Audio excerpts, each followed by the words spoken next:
Ooh. All right, let's rock and roll. Let's do it. You feel okay? Yeah. Let's do it. Welcome to the Pack Mentality Podcast. If you don't know me, I'm Matt Bownwart. I own Red Wolf CrossFit in Huntington Beach, California, and I've been coaching for 16 years. I created this podcast with one goal in mind, and that was to make fitness education accessible and engaging and effective for everyone. Today, we have a very special guest. We have Arman on the podcast. Arman's been a member with us since 2019, I want to say. Yeah, 2019, probably closer to 2020. 2020, end of 2019. Yeah. Okay, so pushing 4 years. Yeah. Okay, awesome. So very excited to have him on today. We're going to be talking about his fitness journey. He has a lot going on. It's very exciting. He has a cool life, and it's going to be really fun to talk to you. Yeah, well, thanks for having me on. I appreciate it. Nailed it. Let's rock and roll. Let's do it. So let's just start with the basics. So what sparked your initial interest in CrossFit in the first place? So I think what really sparked my interest in CrossFit was probably where it. Sorry, can we start over? Yeah. No, Okay. yeah, I can have Jose edit it. Yeah, okay. yeah. So You're what good. initially Just keep going. sparked my interest in CrossFit was actually the competitiveness of it. I feel like growing up, I've always been competitive in football, soccer, just sports in general. I've never really worked out in a group type setting prior to Orange Theory. So I actually started Orange Theory first. Oh, I didn't know that. Yeah. Very so interesting. that was the first thing I started. And my friends kind of like egged me on to come to a class. And I was like, all right, let me try it out. So I did that. And they have like, I don't know if you've ever been to an Orange Theory class, but they have like a leaderboard. And they have like little benchmarks that you can hit like throughout your class journeys. Mm-hmm. So that kind of like brought out the competitiveness in me. Nice. Yeah. So I love that. And then eventually during the pandemic, they closed all the gyms down. Mm-hmm. So they had like this online, do it yourself kind of workout they would post. And then, I'm not like, I typically do work out. If I do work out, it would be by myself at a gym, in a gym setting. But when they have those like little like training classes online, it just I lost all interest in doing that. Okay. So that's kind of what led me to find Red Wolf was I just honestly, I searched like a gym that was potentially like gyms in Huntington Beach, and you guys popped up like, I think at number 1 or number 2. So I decided to go online. I think I put in like my information online, and then you called me, or it was maybe Caitlin that called me and then told me that you guys were open. And I was like, perfect. I need somewhere to work out. I need to de-stress somewhere, get it all out, just because I've been like stuck in the house for so long. And my first class, I remember I almost threw up. But you killed it. I remember that you came in and you just absolutely destroyed it. Well, thank you. I didn't feel like I did, but it was stressful because going into it, there's always that like little stigma of like CrossFit, like how hard it's going to be, and how like tough it is, and it's a bunch of weights being thrown around, and you don't really know what the movements are. Right. But it was not like that. When I went to Red Wolf for the first time, it was very inviting. I remember you came up and you shook my hand or you hugged me, one of those things, and I was like, probably did both. Yeah, yeah. It was awesome. So I felt super welcomed. Caitlin, I remember Caitlin was coaching, and she was like, you can try. I remember the workout like to a T. It was handstand push-ups, snatches, I believe, and I think a run. There was probably a run or something like that in there. And I remember like she was like, just do whatever you can, just try it out. Don't feel like you need to be like obviously the best at anything, but just go for it. Just see what you can do, and then I'll work with you to see like where you're at and how we can improve on those skills. So that's kind of what led me there. And then as soon as I did that first workout, I remember she was like, because I remember you guys did like a 2-day trial thing where you could try 2 classes. And I was like, after that one, I was hooked. I was like, I want to sign up. And she's like, awesome. Why don't you just wait till tomorrow and then you let me know for sure how you feel? We weren't the best salespeople back then. But you know what? It was actually really good because it felt like not the pressure to join a gym, but as well as you can just, like feel free. If you want to come back, come back. If not, like I totally understand, like no hard feelings type thing. So obviously the fire in me, I was like, oh, I got to come back. So I think the second workout was like double unders and blah, blah, blah. And I was like, whoa. Yeah. What are all these movements? Dude, that's awesome. Yeah. And I was like, how do these people know how to do it? You know what I mean? And I was like, do they know what they're doing? You know? And I was like, it kind of looked like, it was really impressive. I literally thought they were like, you know, like gymnastic stuff, you know? Wow. So it was cool. But then that also like led me to like that competitiveness I was telling you about. I was like, I got to learn this stuff. I got to learn it. Yeah, I could tell that you got into it really quickly. Yep. Yeah. I distinctly remember when you joined, and I remember watching you and be like, man, this guy is like killing it, and he's gonna do really well with us. Like, and you fit right in, which is great. I appreciate that. Yeah, it was good for me. It was like it drove that fire in me to start working out again, because like I said, the Orange Theory thing was great. However, I felt like I plateaued at one time. I was like, okay, we're doing a lot of running, we're doing a lot of like rowing, which is cool, it's great, right? But you have to like implement. I knew in the back of my mind you need to implement some weight stuff. Yes, and you can only take your athletic level to a certain point until you need to start implementing weights. Yes. So weight training, they didn't really hone in a lot of weight training. It was more of like a maintenance type thing. Okay. Where they would just throw it in, which is great for some people, especially like an introductory workout setting into a group class. I think it's fantastic. Yeah. But for athletes that want to improve, I feel like, you know, you need to take that next step. And that's where I felt like CrossFit for me was that next step. No, absolutely. And I 100% agree. Like, I actually like Orange Theory a lot, because we've had a ton of people just like yourself come from Orange Theory, and they've said the exact same thing. They're like, it was great to get me started, but now I want something more because I've kind of plateaued. And so that's what makes it a great program, though. It does open up to a wider audience, and then from that audience, then that kind of almost feeds us people because they're looking for something else. I was gonna say that exactly. It funnels in the people that want the more. They have that drive to kick that next step in their journey, in their work, and their journey in and of itself. So yeah, I think it's great. Like I said, for introductory people, but getting yourself into that group setting and then moving on from there is probably going to be CrossFit, which it's very similar. It is very similar, but CrossFit focuses on a lot of weights. Yeah. Not all weights, but you're not exhausting yourself just trying to run the whole time. Exactly. Either. Yeah. And I think what's really attractive is the workouts are not that long. Yeah, 100%. Yeah. Like, you get a lot done in a very short amount of time, and you can move on with your day. Exactly. Awesome. I love it, Arman. Let's move on to our next question. So I know a lot of people don't know how many businesses you own, and that you're actually a very extremely successful entrepreneur, which I think is really cool because I love chatting business with you. So tell us a little bit about how you balance business, life, and fitness. So I think for me, a staple in my life is, it's not business as you would think. It's actually working out. So it's actually like getting myself to sweat, like however I do it, whether it be CrossFit, a gym, whatever, like maybe running outside. But that mindset of actually being able to be disciplined to do that every single day, I think allows you to have success in other areas of your life. So as long as you're disciplined, as long as you can do one thing and have that one thing that's a staple to you, then every other part of your life will almost fall into place. Yeah. So working hard at the gym allows me to work hard at my businesses or in my personal life. So that success factor is just, it's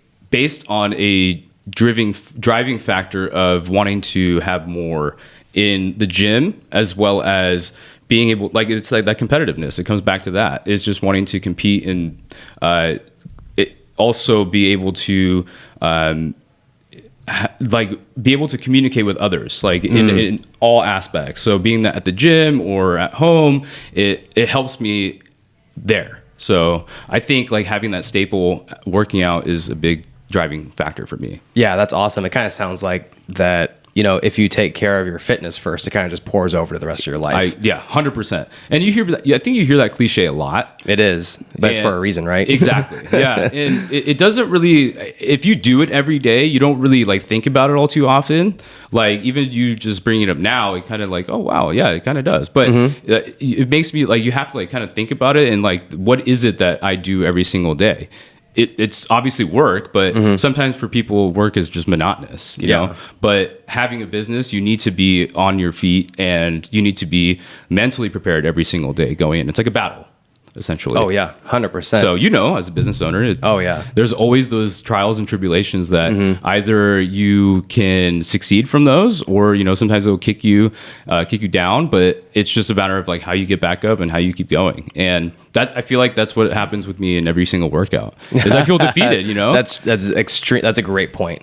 Would you mind telling us a little bit about some of the business you own and what you do for a living? So yeah, I started a health insurance agency when I was about 21, 22 years old. Wow, that's awesome. Yeah, I started out in insurance when I was about 18. So okay. So you had some history. Yeah. So I was doing property and casualty, meaning like home, auto, life and health, or not like really life and health, but home, auto, and business insurance. So before that, I was doing retail stuff. I was working at Walmart for a long time. And then afterwards, one of my friends was working for his parents' agency at his family brokerage. So he was doing that, but he was just doing customer service. So he was helping out his family at that time. And then eventually he got licensed, and then he started selling insurance and was like, hey, you're great at talking to people. I feel like you'd be good at this too. So I quit my job. I got my license, and then I started selling insurance. And at one point I was like, I am actually really good at this. I'm good at talking to people. So that's all it really took, was just chatting on the phone. So after that, like, we were like, hey, we could probably do this thing like ourselves. And his brother at the time was actually doing health insurance and was like, hey, I'm going to start my own brokerage, or I'll let you know how it goes. And if it goes well, I'll kind of show you guys the ropes and have you guys downline under us, meaning like anything that you guys write, I'll take a little piece, but you guys get most of the success, and you can pay your own way in the insurance world. So that's awesome. Yeah, we're like, let's do it. So I feel like at that time we were a little too young to almost start a business, because we did actually really well.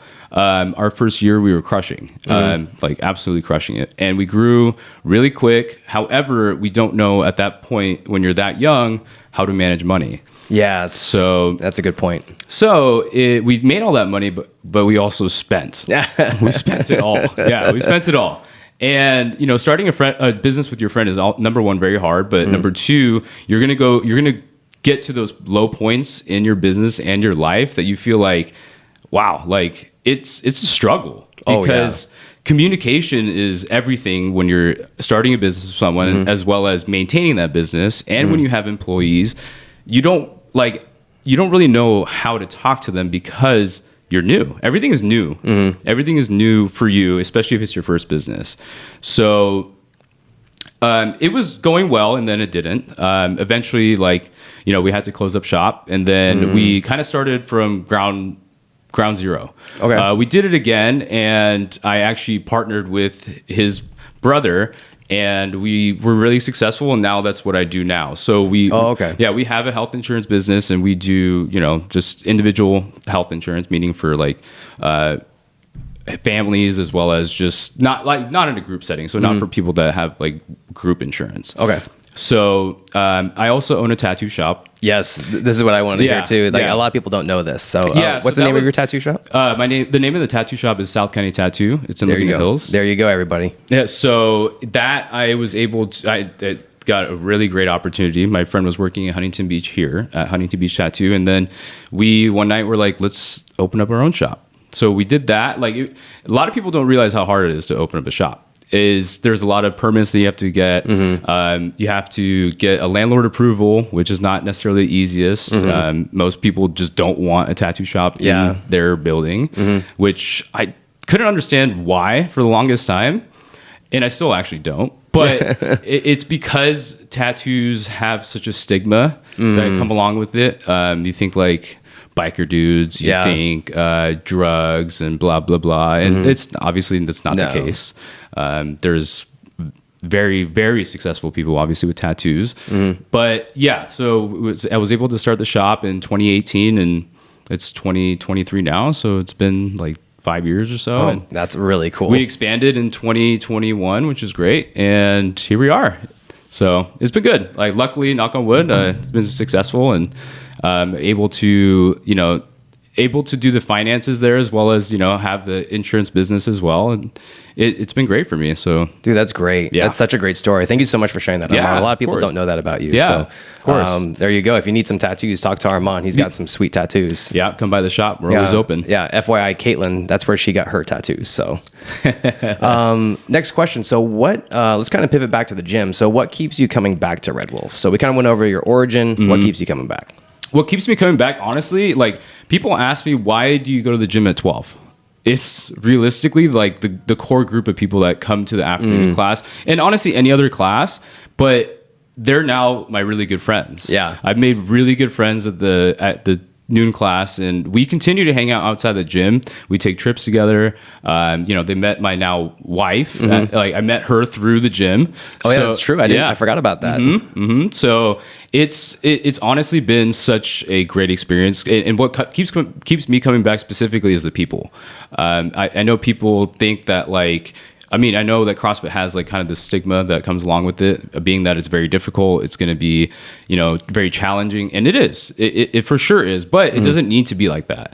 People make you feel very comfortable in there, and there's not even if you scale every single workout, if you don't even do a part of the workout, no one's going to make you feel like crap for not doing it. Yes, 100%. People do bag on you a little bit if you are an elite, not elite athlete, but also an athlete that they know that you can do those movements, which is also a great thing for not only me, but for people that need that push, that they have those people around you that they can look to not.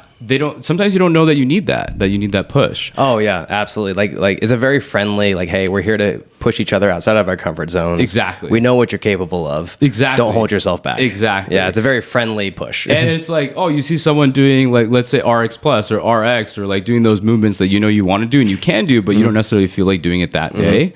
And sometimes you're all right, I'll just put the weight on, or I'll just do those movements. I've done that so many times where you've done muscle ups, and I don't want to do muscle ups today, but Arman's doing it, so I'm going to do it. And then I do it, I'm I'm really glad I was chasing Arman. Yeah, I know. Oh, it was that one time. Remember we were doing the run, and you were right behind me. Oh, and I'm I know Arman's a dude, good I'm runner. and 10 steps behind him. I'm going to catch him right now. Yeah. That was so much fun. Yeah, that was a great battle. That's really what keeps me coming back is the people. And I know that I took about a year off from CrossFit, and the only reason why I did that was I was like, okay, well, I could likely do this in a gym setting on my own.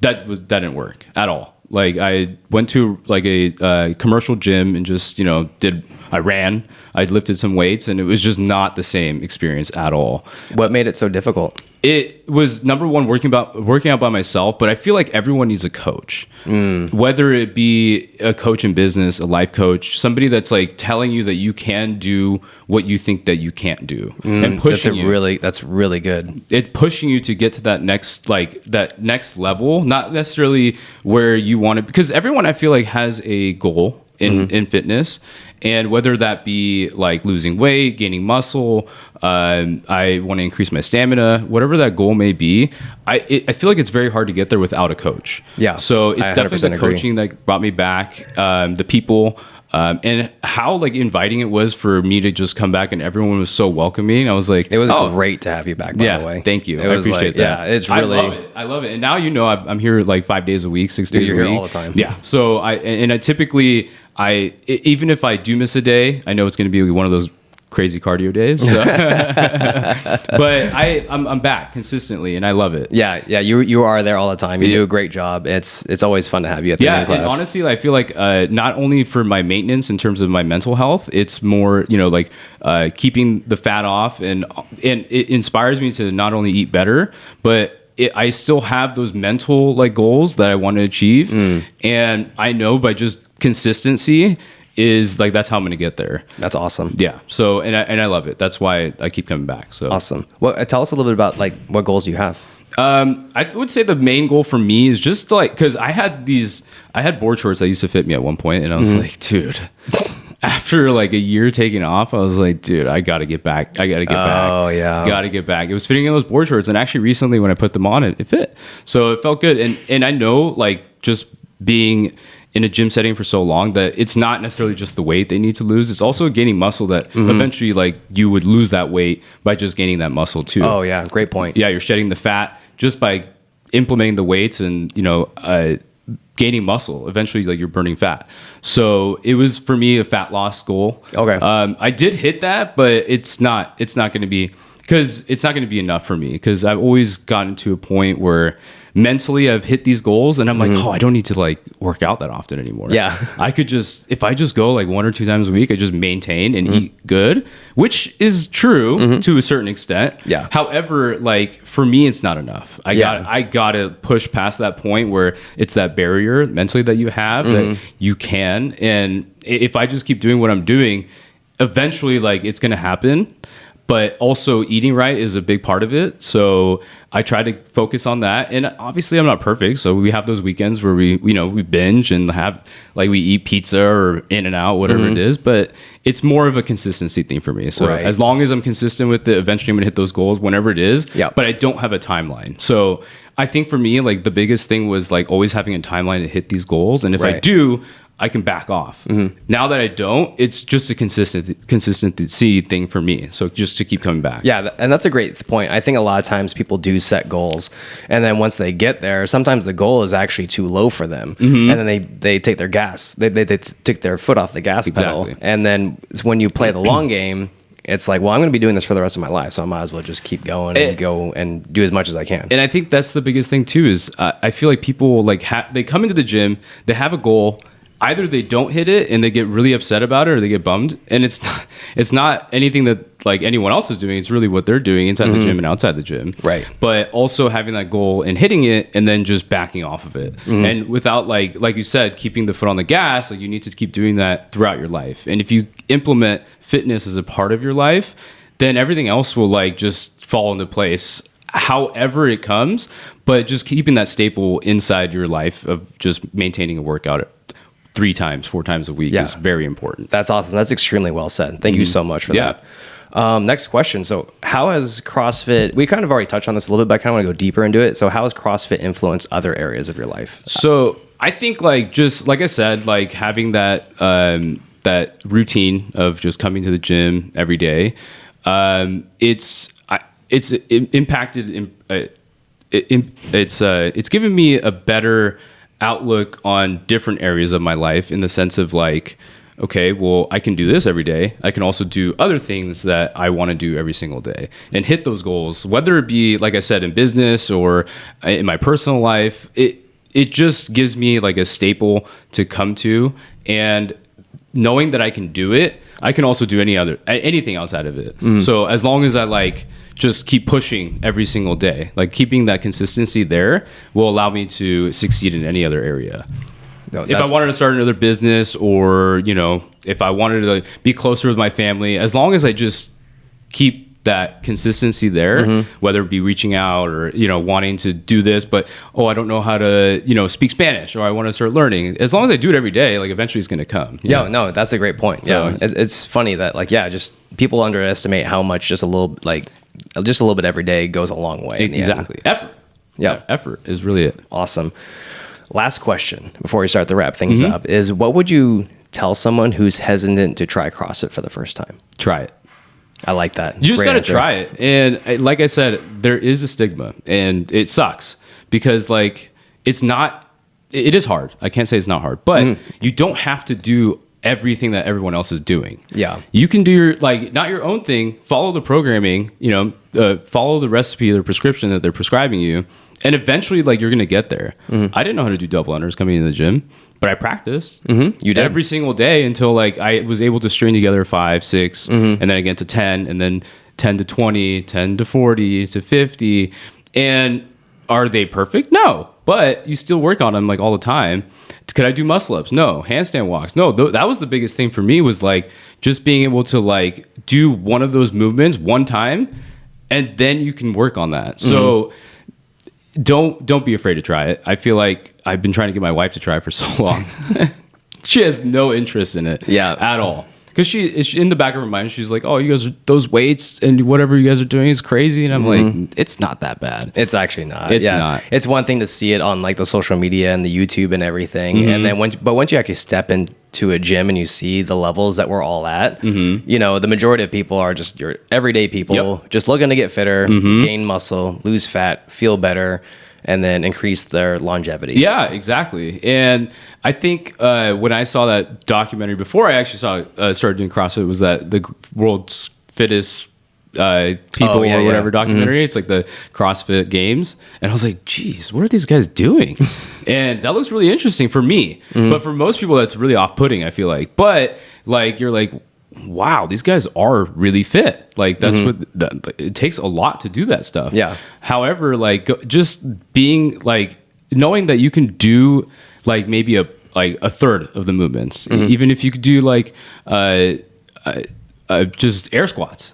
Like, for example, like we'll get you to that point where you can start squatting with a bar and then squatting with, 100 pounds eventually. And it's like, yeah, it's going to start slow, but eventually you can get to that point where you want to be with consistency. Yeah. And I think a lot of people forget that we all start at zero. Yeah. Like we all did. Like there was a point where like I did not work out at all. And I started at zero. I mean, there was a point where you didn't work out. Yeah. No one comes out of the womb just like, I'm already fit. It doesn't happen.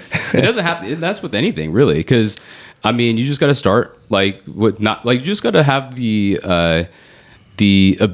want to learn, and you can eventually with time. It's going to take time. There's people that have been doing this for 8 years and they still can't do some of the movements, but that's okay. And realistically, however they're going to get their fitness in that's okay. But also the coaches are there to help you scale any workout, meaning like just do an adjustment of the workout. You don't have to do everything that everyone else is doing, and just enjoy, just come enjoy the people. Because realistically, every CrossFit I've been to, there hasn't been like really a cold person in that gym, meaning like they're very welcoming. They want you to come enjoy their fitness class or like their area. They're welcoming everywhere you go. They say it's a cult, and I think it is, but it's a good one at that. It is a good one. Yeah. It's one that makes you better. Yeah, for sure. And spreads the love. All right, Arman. That's awesome. Yeah. Any final thoughts before you want to wrap things up? No, I would say if you have any hesitancy coming to a CrossFit gym, just come. It's fun. I love it. You'll like it. Great point. I love it. Thank you so much for coming on, Arman. It was great having you. Yeah, thank you for having me. Thank you so much for listening. If this was helpful, please leave us a 5-star review so we know to make more content just like this. Don't forget to follow us on social media at Red Wolf CrossFit. Shoot us your DM us or shoot us your questions there. We'd love to get more topics for podcasts. And until next time, good luck. Have fun. Nailed it.